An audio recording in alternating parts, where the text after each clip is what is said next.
Ketika kita mendapatkan kebaikan, mendapatkan satu yang membahagiakan, sesuatu yang menggembirakan, maka bertasbihlah, bertahmidlah, dan beristighfarlah. Apapun itu kebahagiaannya. Contoh, naik jabatan, baca subhanallah. Jangan terfokus kepada alhamdulillah saja. Ya, tambah. Itu tandanya kita mengaji. Tandanya kita mengaji kayak gitu. Jadi bertambah ya. Subhanallah wa bihamdi. Alhamdulillah, astaghfirullah, contohnya.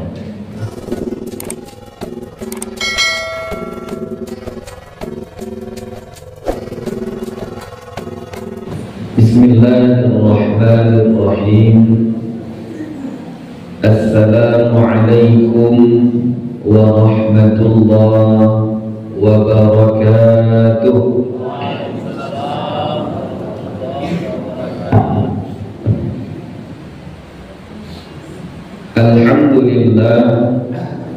Alhamdulillahi rabbil alamin.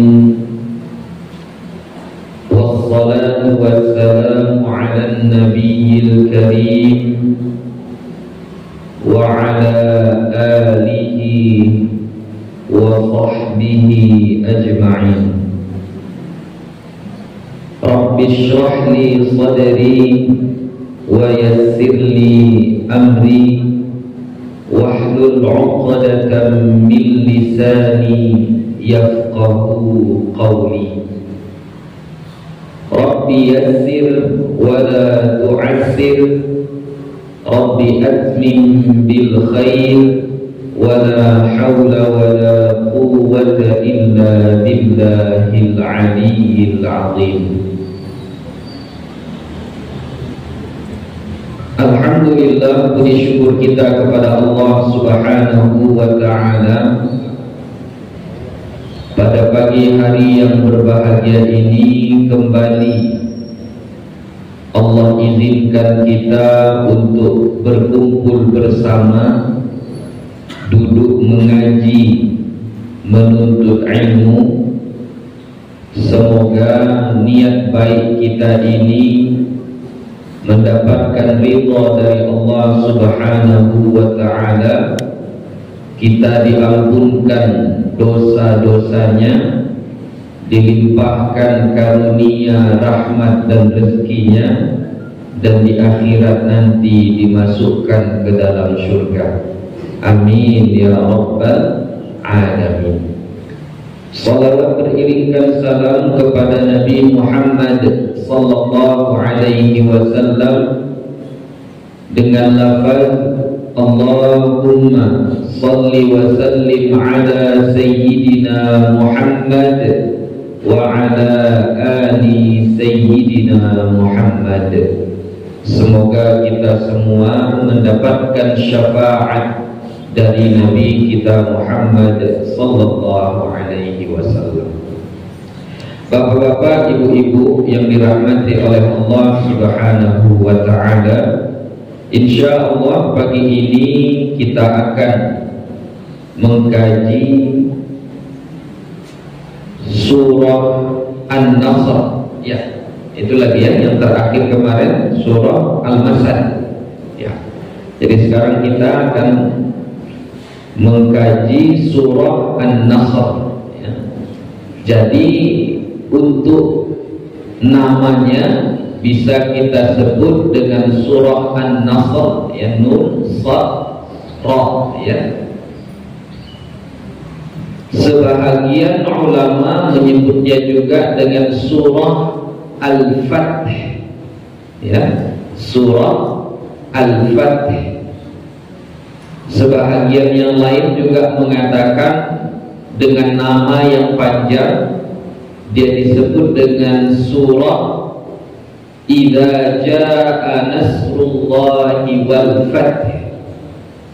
Kemudian ada juga yang memberi nama surah At-Tawdi', ya, surah At-Tawdi'. Surah An-Nasr itu artinya, An-Nasr itu pertolongan, ya. An-Nasr artinya pertolongan. Sama kayak ayat yang biasa kita dengar, in tansurullah yansurkum, ya. Kalau kita menolong agama Allah, ya, diambil dari kata nasara, ya, nun sarra, artinya pertolongan, menolong. Intan surullah, kalau kamu menolong agama Allah, maksud menolong Allah itu, menolong agama Allah itu bagaimana? Kita senantiasa berupaya untuk menghidupkan dan menjalankan semua syariat sesuai dengan tuntunan Nabi kita. Itu maksud intan surullah. Nah, jadi kita sekarang ini yang belajar di sini, duduk di sini, meluangkan waktunya untuk datang ke masjid mengaji, maka itu termasuk adalah menolong agama Allah. Karena kalau tidak kita yang mendalaminya, lalu siapa lagi? Kalau kita tidak terpanggil untuk belajar memperbaiki ibadah kita, mengkaji ilmu agama, lalu siapa lagi? Nah, kalau kita menolong agama Allah, yansurkum, kata Allah, maka kamu akan ditolong pula oleh Allah. Maksud ditolong oleh Allah itu tentu Allah akan berikan pahala yang banyak, Allah akan ampunkan dosa-dosa kita, Allah akan limpahkan rahmat dan rezekinya kepada kita, dan seterusnya, ya. Jadi makanya untuk kajian-kajian seperti ini, luangkan waktu kita, harus diluangkan waktu. Nah, bila perlu jangan hanya ini saja. Di kampung kita, di daerah kita, di komplek kita, kalau ada kajian-kajian, datanglah. Maka itulah salah satu perjuangan kita. Kalau di zaman dulu sahabat-sahabat berjuangnya angkat pedang, mempertaruhkan nyawa. Itu dia menolong agama Allah supaya orang masuk Islam, gitu kan. Kalau sekarang kita nggak seperti itu. Sekarang kita adalah mengkaji, memperdalam ilmu kita supaya kita mengamalkannya sesuai dengan tuntunannya, lalu mengajak dan mencontohkan kepada orang lain. Nah, itu cara kita menolong agama Allah. Misal saja, kalau saya tanya tentang ilmu faraid, lain tahu ilmu faraid. Ya, apa itu ilmu faraid? Salah satu ilmu yang pertama kali hilang dari muka bumi ini nanti, itu adalah ilmu faraid. Apa itu ilmu faraid? Ilmu faraid adalah satu ilmu yang membahas tentang pembahagian harta warisan. Kalau kita survei berapa persen orang yang membagi harta warisannya sesuai dengan ilmu faraid, mungkin persentasinya akan sangat rendah. Kenapa sangat rendah? Itu tadi, karena kurangnya ilmu. Itulah kajian-kajian, tidak ada pembahasan-pembahasannya. Akhirnya orang membagi harta warisannya sesuai dengan keinginannya saja, tidak sesuai dengan tuntunan dalam agama kita. Yang fatalnya adalah itu berefek sangat besar kepada yang si punya harta. Misal ini, bapak punya harta, sudah bekerja selama 50 tahun, adalah rumah terbangun, tanah, ruko, ladang, sawah.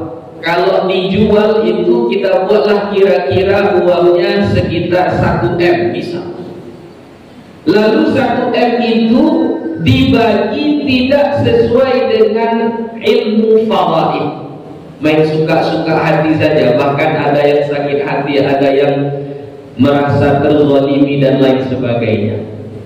Maka bapak yang meninggal dunia tadi sudah di alam kubur dia, maka dia akan mendapatkan azab, mendapatkan dosa. Dosa apa? Masalah harta yang tidak tuntas. Itu salah satu makna ayat innama amwalukum wa auladukum fitnah. Sesungguhnya harta-hartamu kalau masih hidup yang menjadi fitnah harta itu apa? Habis waktu kita untuk mencari harta lalu kita tinggalkan ibadah. Itu fitnah pertama waktu kita hidup di dunia. Kedua, kita menghalalkan segala cara untuk mendapatkan harta tersebut walaupun caranya dengan cara yang haram. Misal anak kita baru tamat kuliah, mau cari kerja sana kerja sini nggak dapat, lalu kita pakai uang pelicin supaya bisa masuk, itu termasuk fitnah ya. Kemudian yang ketiga, kalau sudah dapat maka akan timbul sifat sombong, merasa harus dihormati, kastanya berbeda, levelnya tidak sama. Itu fitnah waktu kita masih hidup punya harta. Kalau beribadah ria, pengen disebut-sebut, pengen disanjung-sanjung dan lain sebagainya. Kalau udah mati, tadi hartanya diperebutkan oleh ahli waris dan dibagi tidak sesuai dengan ilmu faraid, kena juga. Kita udah mati, udah capek-capek mengumpulkannya dengan cara yang tak baik tadi. Pas sudah mati kena pula lagi.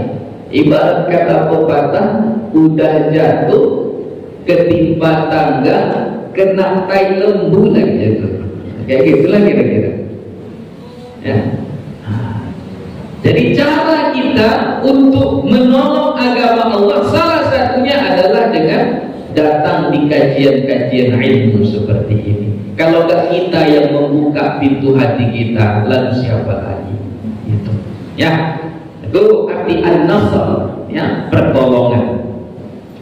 Teringat ya kalau mau kajian tapi jauh. Di pesantren kita ada banyak kajian-kajian, ya, itu termasuk kajian, semua kajiannya berkitab, ada al-adhkar, zikir-zikir dan doa-doa, ada tajwid, ya, ada hadis, ada ini faraid. Insya Allah kajian faraidnya kita kupas selama 2 minggu, mulai hari Senin akan datang. Senin depan ini hari apa? Jumat, Sabtu, Ahad, Isnin. Hari Senin ini sampai 2 minggu ke depan, sore-sore di pesantren ada kita buka untuk umum kajian kitab At-Tuhfatus Zaniyah fi ahwali warathatil arba'iniyah, nama kitabnya, ya, tentang ilmu faraid. Kitabnya tipis, hanya 4 lembar, kurang lebih 8 halaman gitu. Ya, itu salah satu cara kita menolong agama Allah. Jadi datang di majelis ilmu, ya, itulah yang disebut dengan surah An-Nasr tadi, pertolongan. Kemudian ini statusnya surahnya Madaniyah, sepakat semua ulama surahnya ini adalah surah Madaniyah.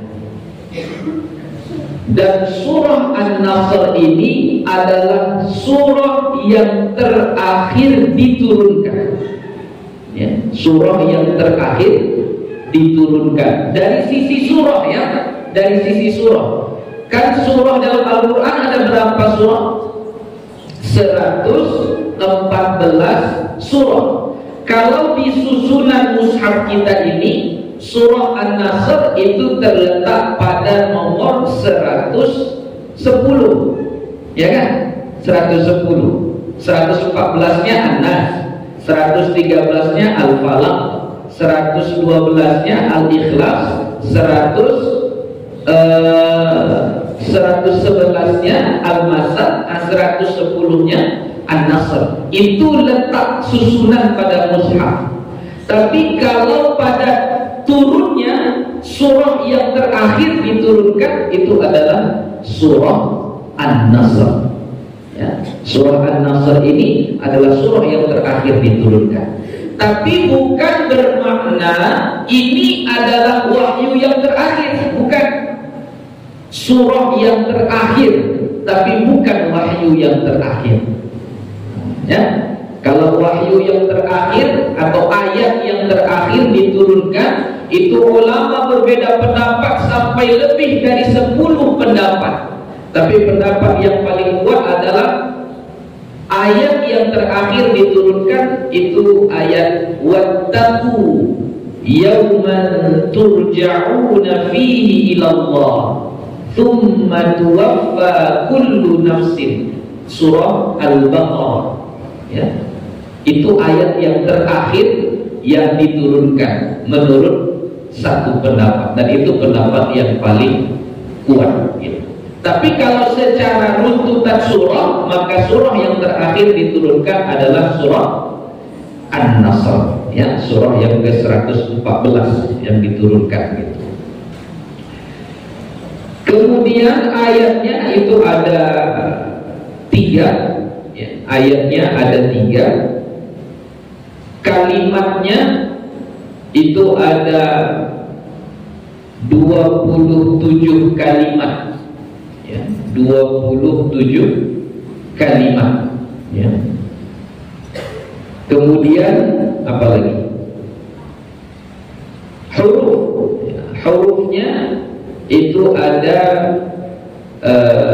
77 huruf, ya, ada 77 huruf. Itu pada surah An-Nasr. Oke, kita kaji makna-maknanya. Idza jaa nasrullahi wal fath, apabila datang pertolongan Allah, wal fath, fath itu nanti kita artikan.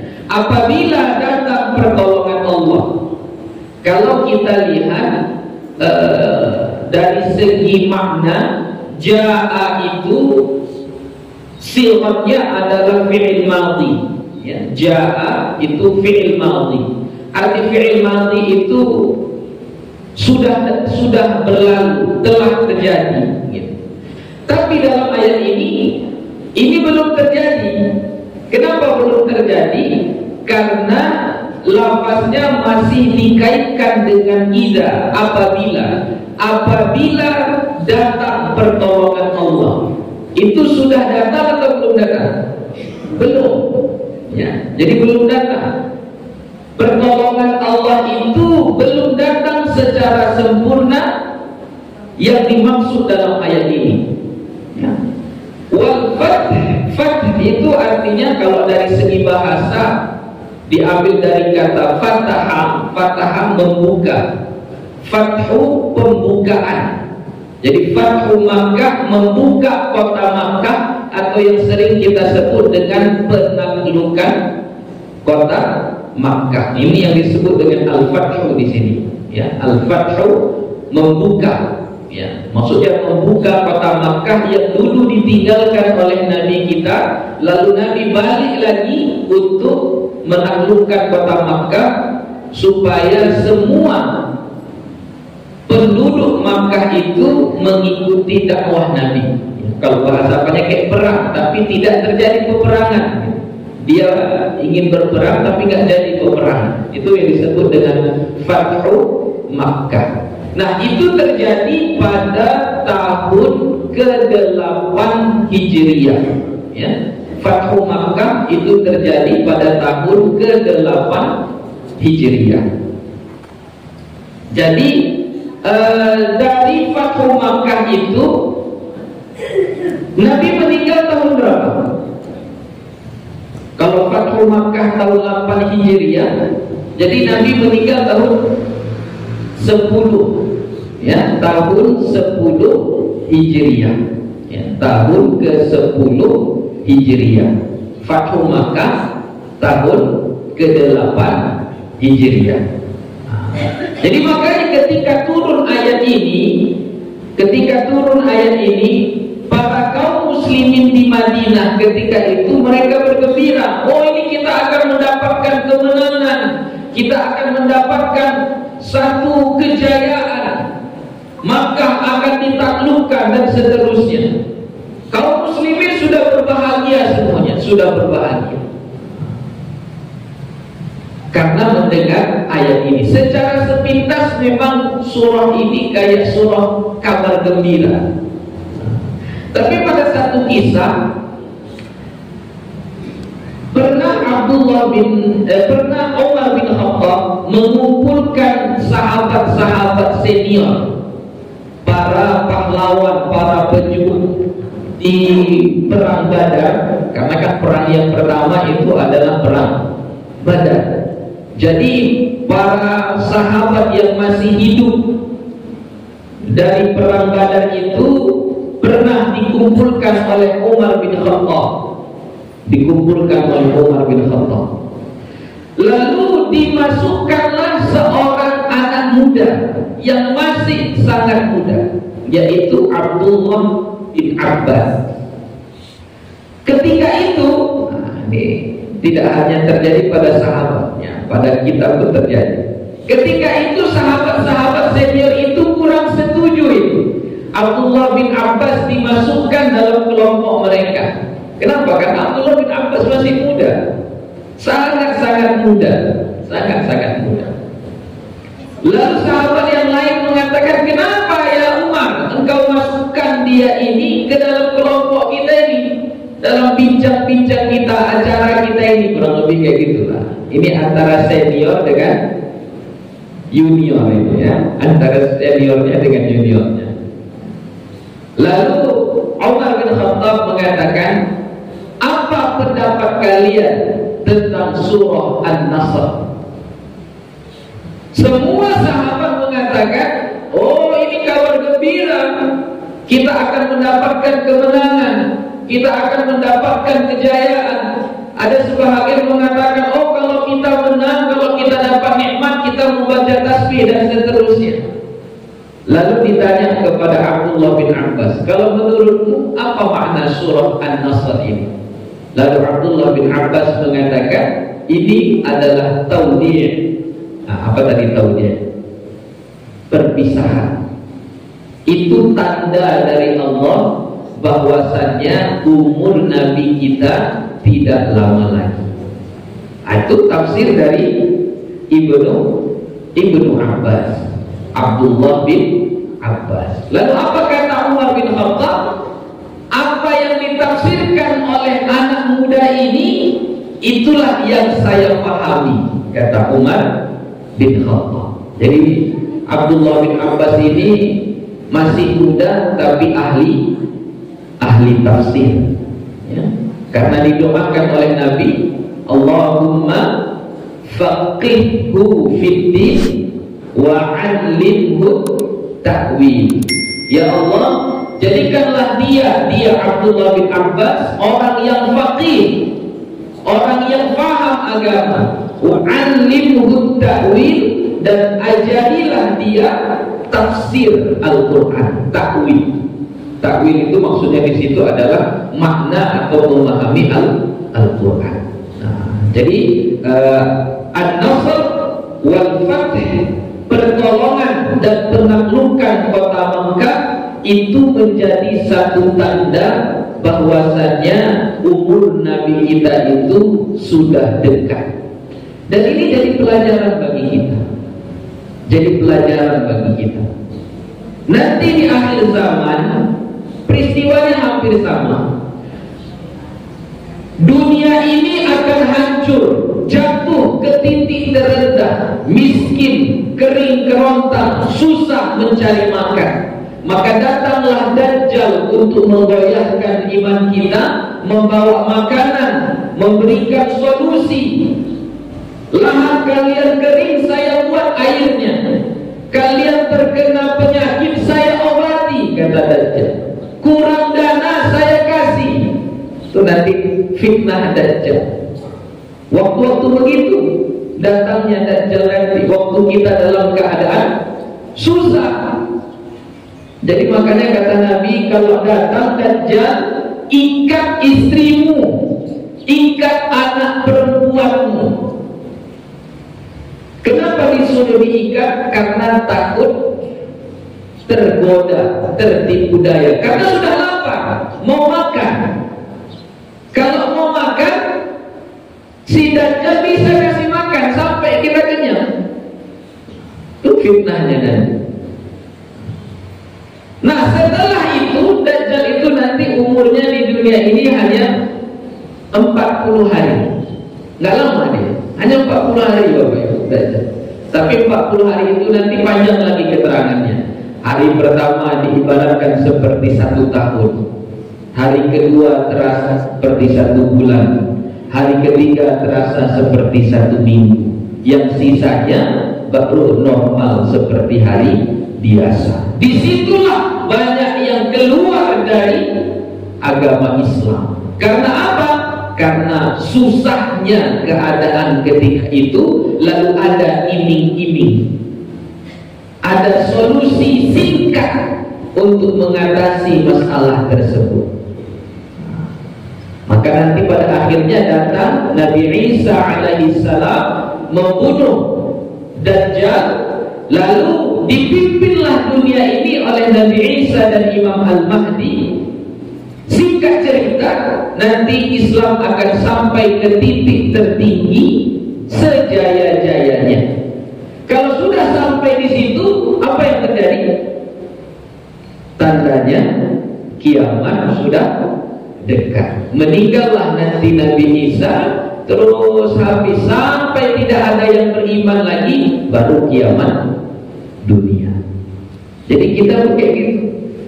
Jadi jangan nanti kita merasa kita sudah sampai ke titik yang paling tinggi dalam kesuksesan. Oh, berarti saya sudah paling jago, saya sudah paling hebat. Lupa akan akhirat. Oh jangan. Biasanya kalau kita sudah sampai titik tertinggi, tandanya nanti kita akan turun ke bawah. Maka selalulah ingat kepada Allah. Surah An-Nasr mengajarkan kepada kita, satu sisi ini kabar gembira, di sisi lain ini adalah kabar duka, karena umat Islam ketika itu akan ditinggalkan oleh nabinya. Karena Nabi kita Muhammad sallallahu alaihi wasallam akan meninggal dunia 2 tahun setelah turunnya surah Al-Nasr, ya. 2 tahun setelah turunnya surah An-Nasr. Jadi kita pun mengambil iktibar dari di sini, jangan pernah kita lupa akan akhirat. Sesukses apapun kita, sekaya apapun kita, selancar apapun usaha kita, ingatlah kalau sudah terwujud semuanya dengan mudah, satu pertanda nanti kita akan jatuh. Oleh karena itu, bekali hati kita dengan iman, tetap kita dekatkan diri kepada Allah Subhanahu wa ta'ala. Jatuhnya itu tidak mesti jadi miskin, jatuhnya mungkin sakit, jatuhnya mungkin meninggal dunia, begitu. Ya, jadi bukan kalau udah kaya nanti jadi miskin. Oh enggak, bukan gitu maksudnya. Maksudnya kalau kita sudah sampai ke titik yang tertinggi, nanti akan ada cobaan yang Allah berikan. Itu maksudnya, ya. Lanjut, yang kedua, wa ra'aitan nasa yadkhuluna fi dinillahi afwaja. Dan engkau melihat manusia, mereka masuk ke dalam agama Allah afwaja. Afwaja, berbondong-bondong. Jadi kalau di zaman dulu masuk Islamnya itu satu-satu aja, satu orang masuk, satu orang masuk, satu orang masuk, gitu. Nah, di akhir-akhir kepemimpinan Nabi akan nampak nanti orang masuk Islam itu nggak satu-satu lagi, satu kampung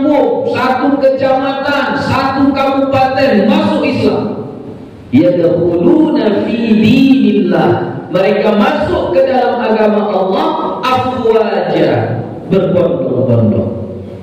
Jadi tidak sendiri-sendiri lagi, masuk Islamnya rame-rame.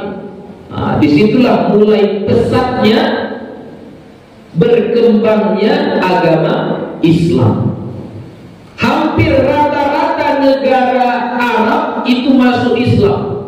Terus berkembang nanti setelah meninggalnya Nabi, berkembang sampai ke Persia, sampai ke Andalusia, terus berkembang sampailah ke negeri kita ini. Begitulah berkembang besarnya agama Islam sesuai yang disebutkan dalam Al-Quran. Ya, yadkhuluna fi dinillahi afwaja, masuk ke dalam agama Islam itu dengan jumlah yang sangat banyak. Nah, kalau kita lihat pada saat sekarang ini, mungkin pemeluk agama termasuk yang terbanyak, walaupun bukan nomor satu sedunia, itu adalah agama Islam. Kalau nggak salah saya sekarang nomor 2 ya, nomor 2 terbanyak pemeluknya itu adalah agama Islam.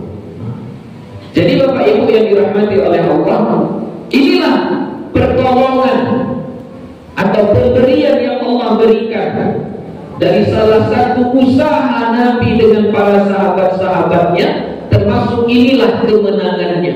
Tapi kemenangan itu bukan berarti selesai sampai akhir, tidak akan datang masalah lagi.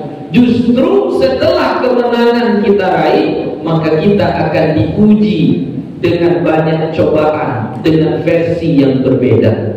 Salah satunya adalah ya, seperti sekarang ini lah, kita jauh dari pemahaman agama, ya. Banyak di daerah-daerah kita, misalnya kayak di baru-baru ini kita ada kurban, ya, kurban, ya Bu, ada berkurban. Masih ada sebahagian di daerah-daerah itu berkurbannya itu kambingnya di lembunya itu masih di, kalau bahasa kami namanya belimauge. Atau belimauge, dia diambil jeruk nipis, dielus-eluskan ke si lembu ini, dimandikan, dibedai, dicerminkan, dikacain gitu. Dikacain. Kalau lembu 7 orang, berarti 7 orang yang buat kayak gitu. Coba bayangkan betapa susahnya lah hidup si lembu ini. Ya. Betapa terkejutnya dia ketika melihat wajahnya di cermin. Ya. Jadi begitulah. Itu tantangan kita, walaupun sudah menang, tapi tantangannya lebih besar. Tantangannya lebih besar. Sama kayak pejabat-pejabat kita yang kampanye lalu menang. Kalau udah menang selesai. Oh enggak. Justru ketika dia sudah menang, duduk di kursi yang dia perebutkan tadi, tantangannya lebih besar. Lebih besar tantangannya, enggak usah saya sebutkan lagi. Enggak paham lah kita itu. Banyak kepentingan ini, kepentingan itu, harus memenuhi janji ini, janji itu. Bukan janji ke rakyatnya, janji yang di belakangnya. Ya. Jadi makanya kita pun seperti itu juga. Jangan kita terbuai dengan kemenangan kita. Jangan kita terbuai dengan kuantitas kita. Oh, umat Islam sekarang paling banyak begini-begini. Jangan kita terbuai. Oh, Islam di Indonesia adalah Muslim terbanyak di dunia. Jangan kita terbuai lalu bangga. Ya, kalau Islamnya tidak paham agama, jauh dari agama, justru itu sangat menyedihkan hati kita. Maka dari sekarang, dari daerah yang kecil, dari satu kampung yang kecil, daerah yang terpencil, lalu kita mengembangkan, mendalami agama itu, lalu menjadi satu cahaya yang memberikan cahaya ke daerah-daerah lainnya. Jadi makanya Bapak Ibu yang dirahmati Allah, semangatlah untuk memperjuangkan agama kita. Terakhir, fasabbih bihamdi rabbika wastaghfirhu, maka bertasbihlah, fasabbih, bertasbihlah bihamdi rabbika, dengan memuji Tuhanmu, wastaghfirhu, dan meminta ampunlah kepadanya, innahu kana tawwaba, sesungguhnya dia Allah tawwaba, maha menerima taubat. Jadi menurut ulama kita, termasuk hadis yang saya baca tadi, kisah Abdullah bin Abbas dimasukkan dalam grup senior para pahlawan ahli Badar itu, salah satunya mereka memaknai ini sesuai dengan ini. Kalau kita dapat nikmat, maka kita berzikir. Zikirnya apa? Baca tasbih, baca tahmid, lalu baca istighfar, 3 macam. Fasabbih, baca tasbih, bihamdi, tahmid, alhamdulillah, wastaghfirhu, istighfar. Jadi kalau mau baca subhanallah, alhamdulillah, astaghfirullah boleh. Atau kalau kita mau buat dengan versi yang berbeda, contoh subhanallahi wa bihamdi, subhanallahi wa bihamdi, itu bagus juga. Bahkan Nabi kita Muhammad sallallahu alaihi wasallam mengatakan dalam riwayat Muslim, man qala hina yusbihu wa hina yumsi, siapa-siapa yang membaca saat pagi dan petang subhanallahi wa bihamdi, ya, cuman 3 kata saja, subhanallahi wa bihamdi, mi'ata marrah, 100 kali. 100 kali kita baca pagi, 100 kali kita baca sore. Maka kata Nabi, tidak ada yang mendapatkan kebaikan lebih baik dari yang dia buat kecuali orang yang mengamalkan amalan yang sama. Besarnya pahala membaca subhanallahi wa bihamdi. Nah, jadi ini kita amalkan pagi-pagi, baca subhanallahi wa bihamdi, subhanallahi wa bihamdi, subhanallahi wa bihamdi. Berapa kali? 100 kali. Kalau mau lebih lengkap lagi boleh, ya, subhanallahi wa bihamdihi, subhanallahil azim. Kalau yang 2 kalimat ini disebutkan oleh Nabi kita, kalimatani khafifatani 'alal lisan. Ada 2 kalimat yang itu ringan di lidah, mudah kita menghafalnya. Tapi 2 kalimat itu bisa menyebabkan Allah cinta kepada kita. Habibatani ilal rahman. Allah akan cinta kepada kita, suka amal kita tersebut.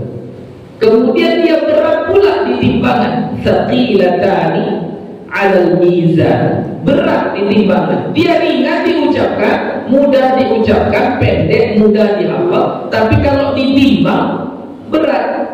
Ibaratnya antara besi dengan kapas. Kapas walaupun banyak, dia kalau ditimbang ringan. Besi padat, walaupun kecil dia, tapi timbangannya berat. Ibarat kayak gitulah, ya. Nah, jadi kalau mau dibaca lebih lengkap, bagus, subhanallahi wa bihamdihi, subhanallahil azim, boleh 100 kali juga, tak apa-apa. Atau kalau yang mau kita amalkan zikir yang diajarkan Nabi kepada Juwairiyah. Juwairiyah itu salah seorang dari istri Nabi.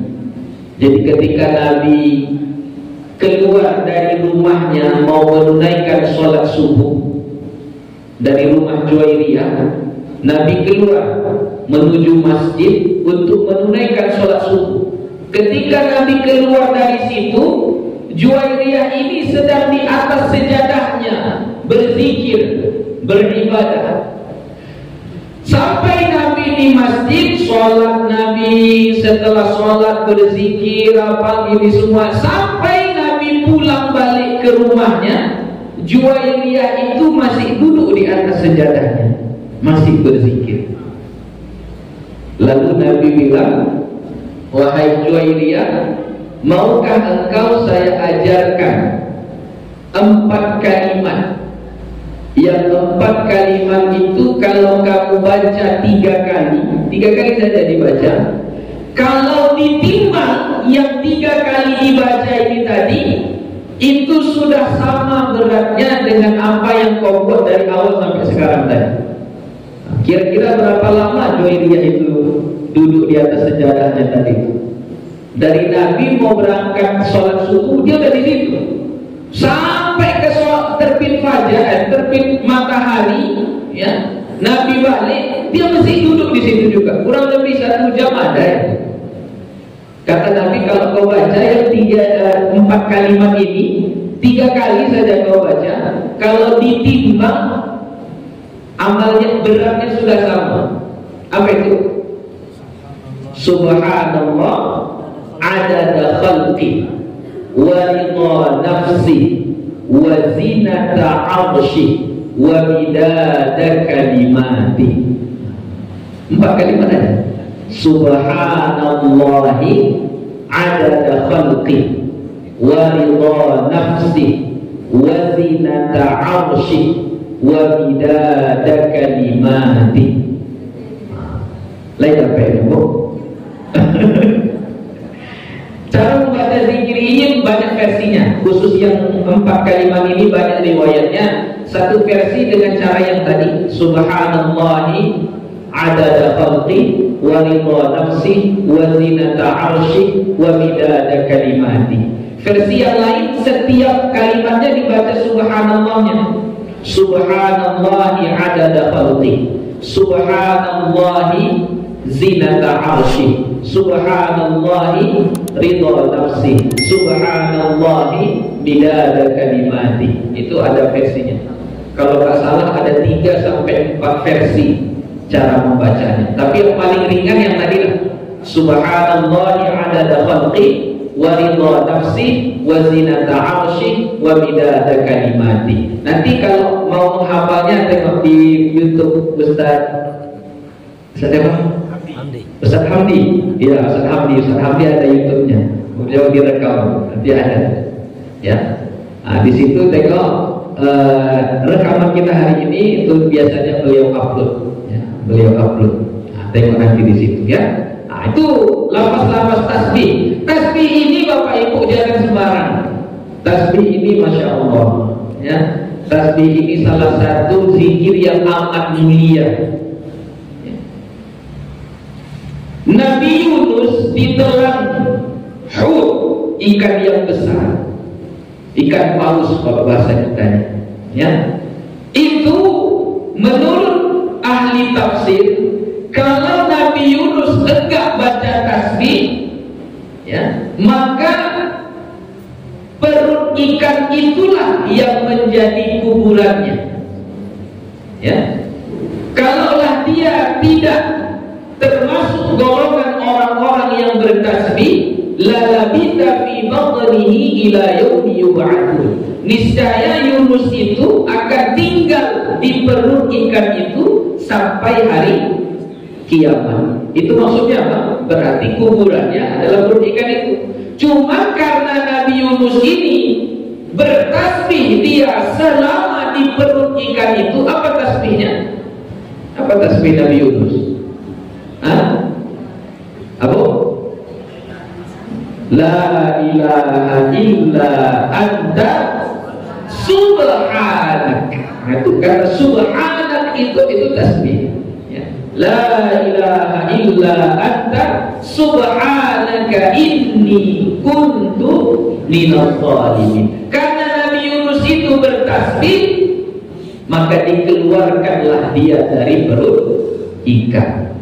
Jadi makanya kita bertasbih ini bagus, perbanyaklah tasbih, terutama ketika kita mendapat sesuatu yang baik, ya, sesuatu yang baik-baik, bertasbih kita, subhanallah, subhanallah. Juga membaca tahmid, alhamdulillah, alhamdulillah. Atau kalau mau digabung tadi, subhanallahi wa bihamdi, subhanallahi wa bihamdi.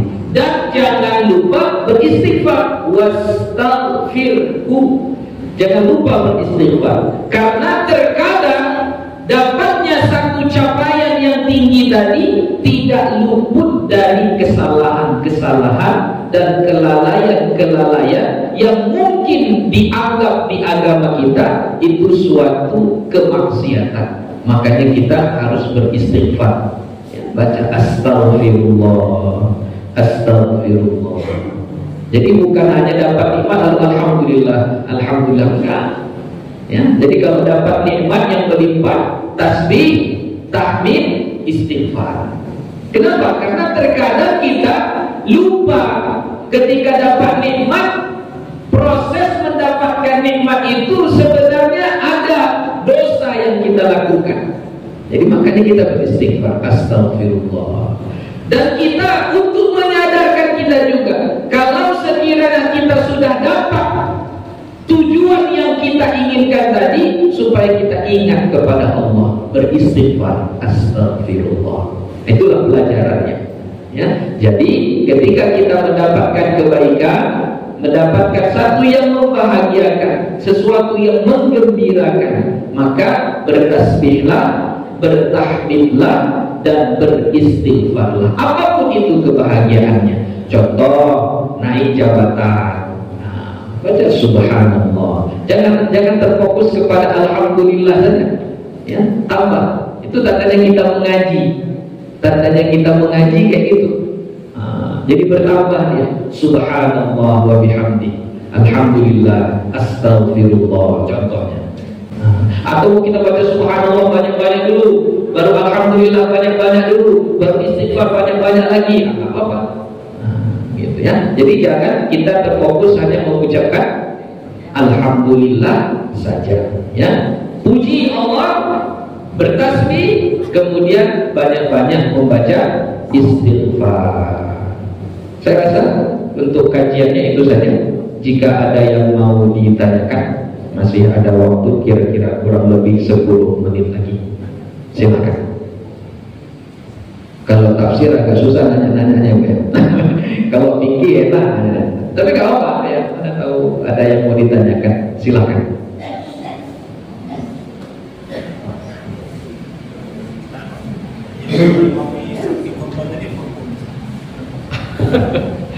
Apa hukum melimaukan sapi kurban tadi? Apa hukumnya? Apa agaknya hukumnya?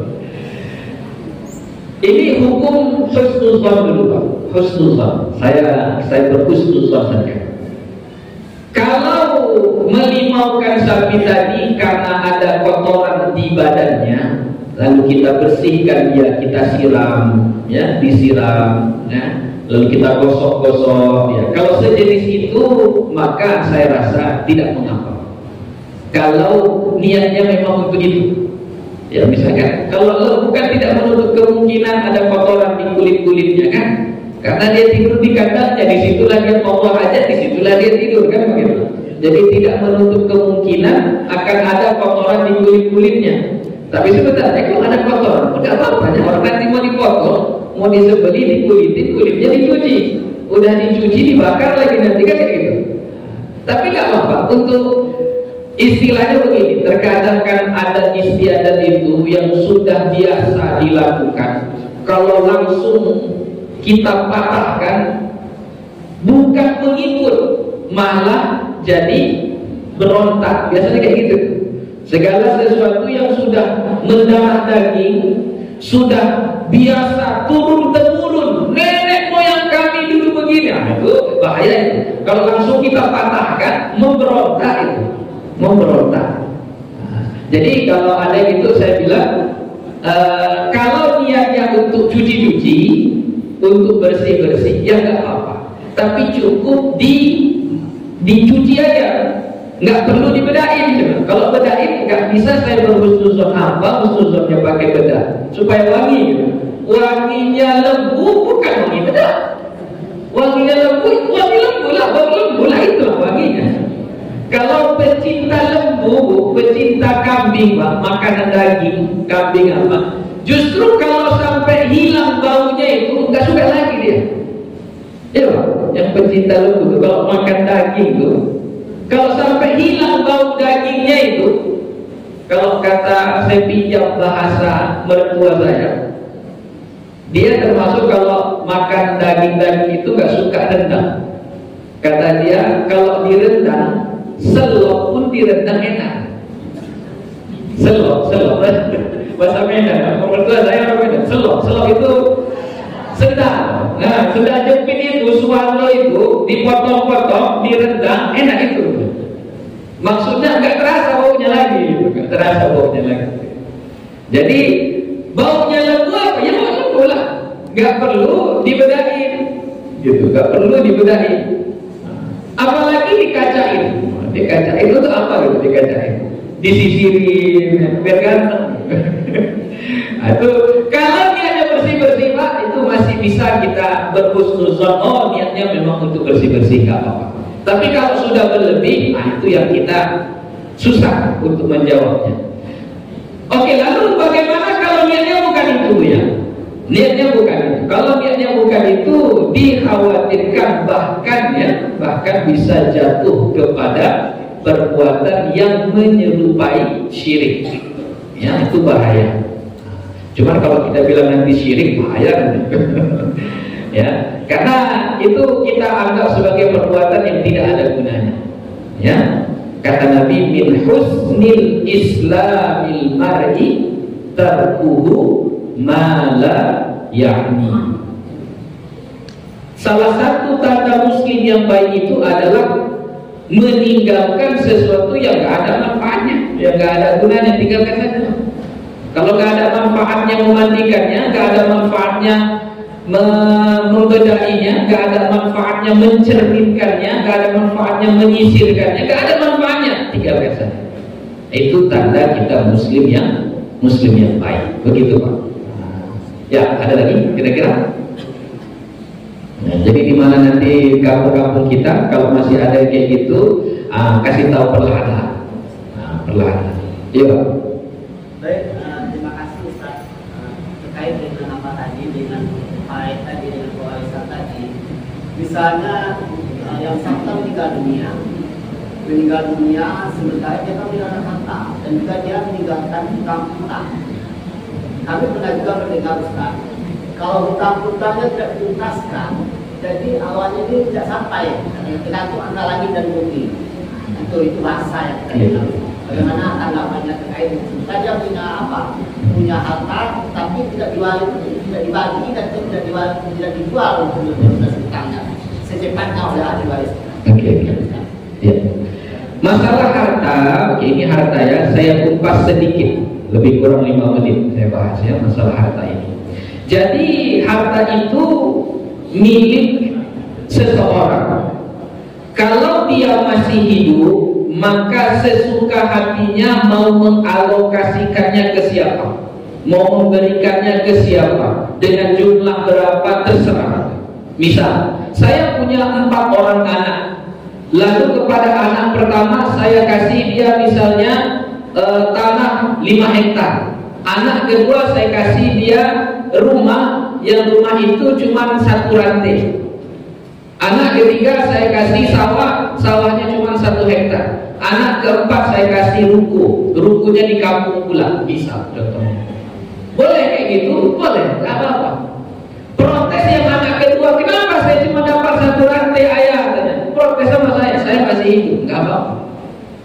Kalau masih hidup kita mau kayak mana cara baginya tidak masalah. Ada yang protes, kita masih hidup.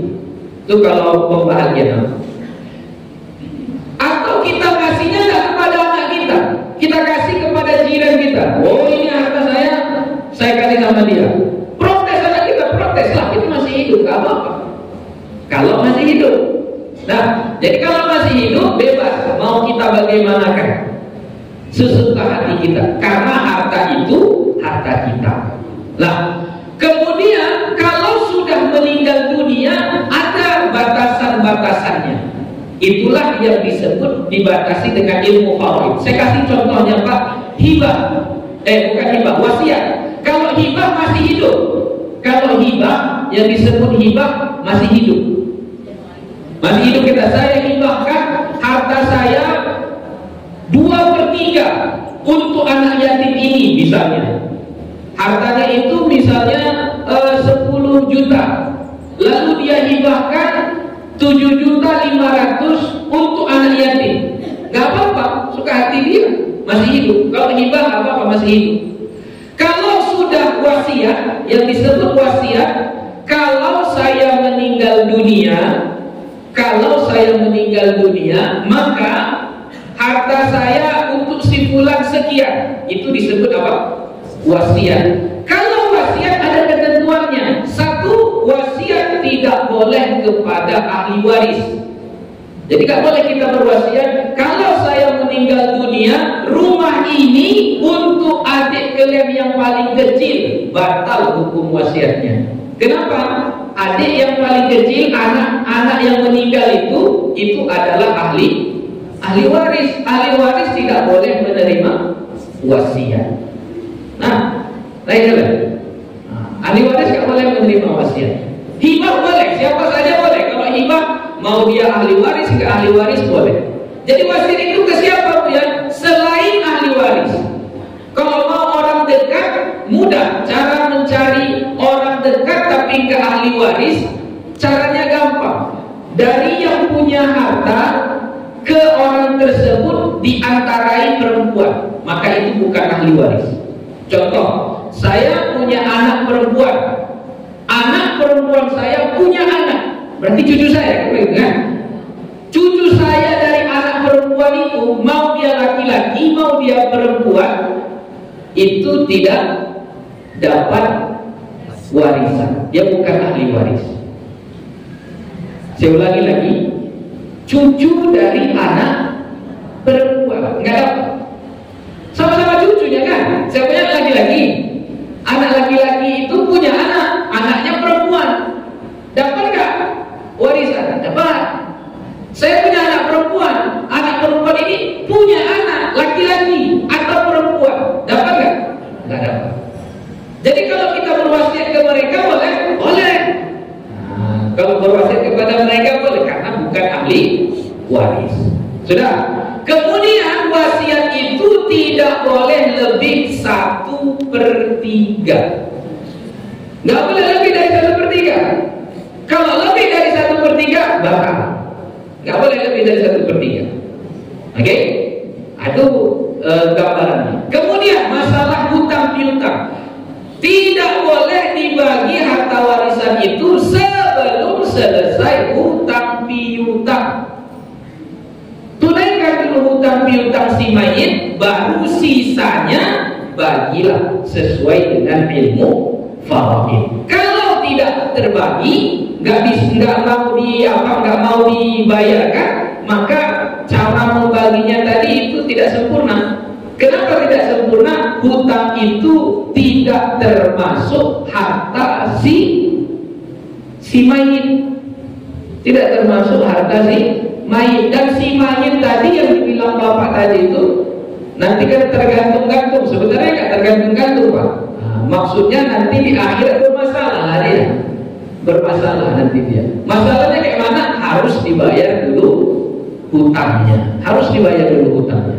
Baru bisa dia masuk ke surga. Kalau enggak, susah itu nanti. Bayar hutang di akhirat nggak bisa. Bayar hutang, nah ini hutang saya dulu, saya bungakan 100 kali lipat, hutangnya 1 juta Pak, Bapak bayar 100 juta, tapi di akhirat nggak berlaku. Nah, kalau di akhirat bayar hutang kayak mana? Harus pakai pahala, transfer pahala. Habis pahala, yang memberikan hutang mentransfer dosa. Nah, itu susahnya. Jadi bukan tergantung-gantung ngawang-ngawang ini Pak, enggak. Itu sekedar status nggak pasti maksudnya Pak. Mau masuk surga dia nggak bisa karena terikat dengan hutang. Makanya ini bagi kita yang punya orang tua, nah, itu tengok ada nggak hutangnya. Kalau ada, cepat-cepatlah selesaikan. Ya, cepat-cepat selesaikan. Kemudian yang terakhir,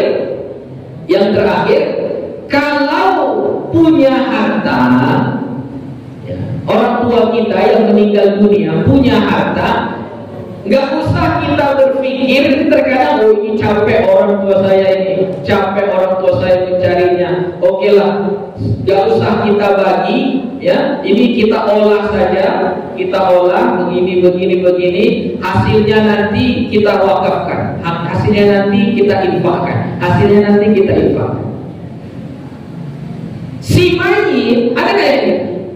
Ada nggak? Jadi emaknya tinggal, lalu punya harta tanah misalnya. Udah tanahnya ini nggak usah kita bagi, nggak usah kita apa-apain. Udah tanahnya tetap begitu saja, tetap atas nama emak kita. Nanti hasilnya ini kita infakkan. Setiap berhasil kita infakkan. Panen misalnya, kita infakkan. Ada nggak yang begitu? Ada ya. Nah, ini status yang kayak gini nih. Ini status yang salah kaprah. Harta itu kalau sudah ditinggal si yang punya, itu bukan punya dia lagi.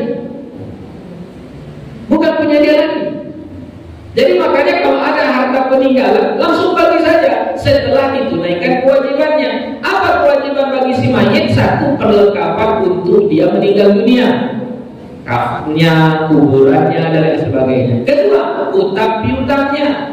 Kalau ada utang, silakan selesaikan. Ketiga, wasiatnya. Kalau ada wasiatnya, selesaikan. Keempat, nazarnya. Kalau ada nazarnya, niatnya, tunaikan. Baru setelah itu, barulah dibagi sesuai dengan ilmu faraid. Kalau mau berbakti kita, dari pembahagian yang dapat untuk kita itu, itulah yang kita sedekahkan. Jadi bukan nggak dibagi dulu. Misalnya kita dapat kebagian ruko, lalu kita ubah ruko ini jadi rumah tahfiz. Nggak apa-apa. Nah, itu bisa sharing pahala sama orang tua kita yang membuat ruko ini, nggak apa-apa.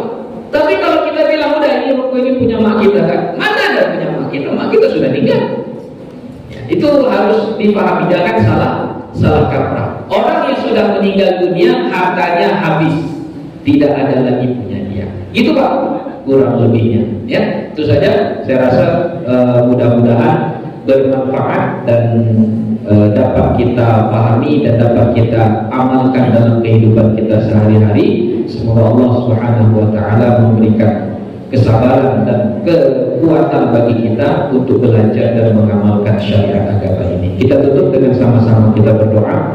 Bismillahirrahmanirrahim. Alhamdulillahirabbil alamin wassalatu wassalamu ala nabiyil karim wa ala alihi wa sahbihi ajma'in.